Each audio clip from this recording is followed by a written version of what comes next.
Ministro, é um prazer falar contigo. Eu gostaria de aproveitar a sua experiência como parlamentar para falar um pouco sobre essa crise de articulação que a gente tem visto entre governo e Congresso. Críticos dizem que o Congresso estaria exercitando um parlamentarismo de extorsão. Outros dizem que essa fraqueza vem por parte do governo, da sua fraqueza em articular e, mais do que isso, de fortalecer as suas bases. Eu queria entender como é que o senhor enxerga essa relação hoje do Congresso com o governo federal e com esse Lula 3, e se há uma chance grande, mesmo de Lula sendo um político muito experiente, se tornar um capacho do Congresso. Não vejo extorsão nenhuma, tá certo? Esse poder foi dado ao Congresso, ou o Congresso adquiriu, nas disputas entre o Executivo e o Legislativo. Eu era ministro da presidente Dilma. Aí começou um processo de impeachment contra ela. Achava-se na época que ela usaria o orçamento para se proteger. Como é que se neutralizou essa possibilidade? Ela não chegou a fazer isso. Criando-se a tal emenda impositiva.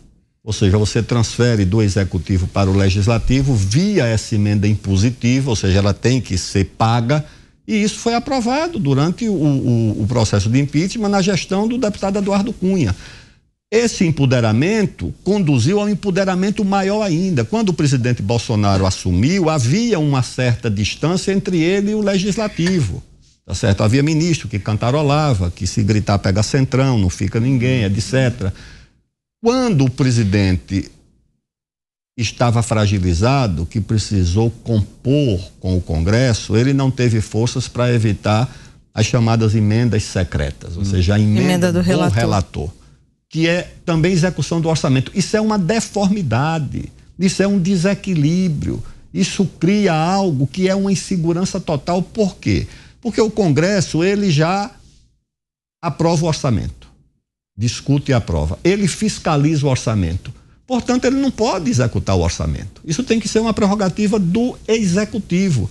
Agora o Legislativo não está fazendo nada fora da lei, extorsão nenhuma, está dentro da lei. O orçamento secreto é legal, o orçamento impositivo é legal, a emenda de bancada é legal. E mesmo dentro da lei, o senhor vê isso como positivo ou negativo? A claro forma que é como negativo. funciona. Dá muito poder para o Congresso de negociar.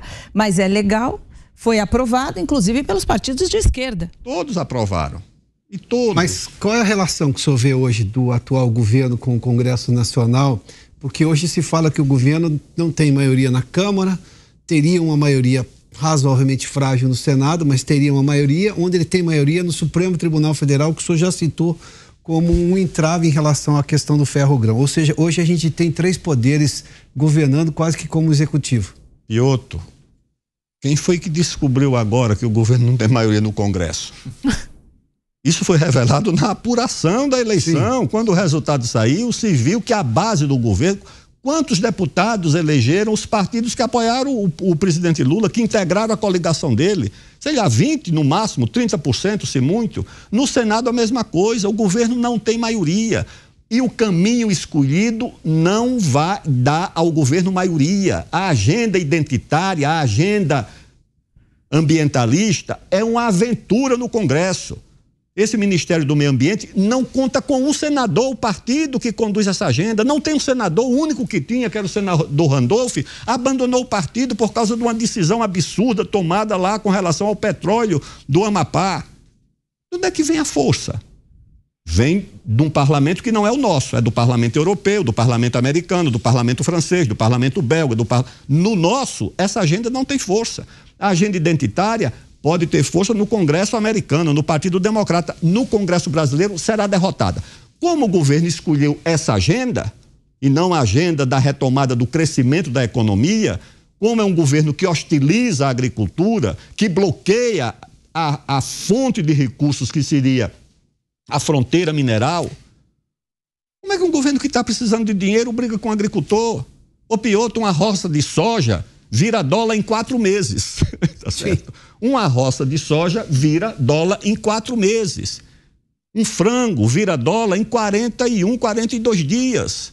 Então, é esse o setor que o governo deveria apoiar, e nele se apoiar, se você legalizar a atividade mineral na Amazônia, tirá-la das mãos dos contrabandistas, porque enquanto nós estamos aqui, Milhares de toneladas de ouro estão saindo todo mês da Amazônia sem pagar um centavo de imposto, sem gerar nada. Tem uma contribuição na mineração que obriga a deixar no município 65% dessa contribuição, no município mais pobre do Brasil, que é o da Amazônia. O governo desperdiça isso atrás de uma agenda para corresponder aos compromissos internacionais desse pessoal que ele nomeou na área indígena, na área de direitos humanos e na área ambiental, que vai cobrar do governo um preço muito alto. O senhor acha que a postura do governo Bolsonaro, que não só enfrentou, como às vezes afrontou essa agenda, estava certa e deveria ter tido maior apoio, ou houve erros nessa condução? Claro que houve erros e que o próprio governo do Bolsonaro pagou um preço muito elevado. O ministro do meio ambiente dele foi demitido numa operação entre a Polícia Federal e a Embaixada Americana. E ele demitiu o ministro, tá certo? Uma agência internacional, um governo estrangeiro, coopera com uma agência do Estado brasileiro contra... Eu não estou aqui analisando a culpabilidade do ministro, eu estou dizendo que é uma anomalia, uma agência do Estado brasileiro cooperar com um governo estrangeiro contra um ministro de Estado. E isso aconteceu, ou seja, não teve força sequer para nomear um delegado de polícia. Um governo que não consegue nomear um delegado de polícia, governa o que exatamente?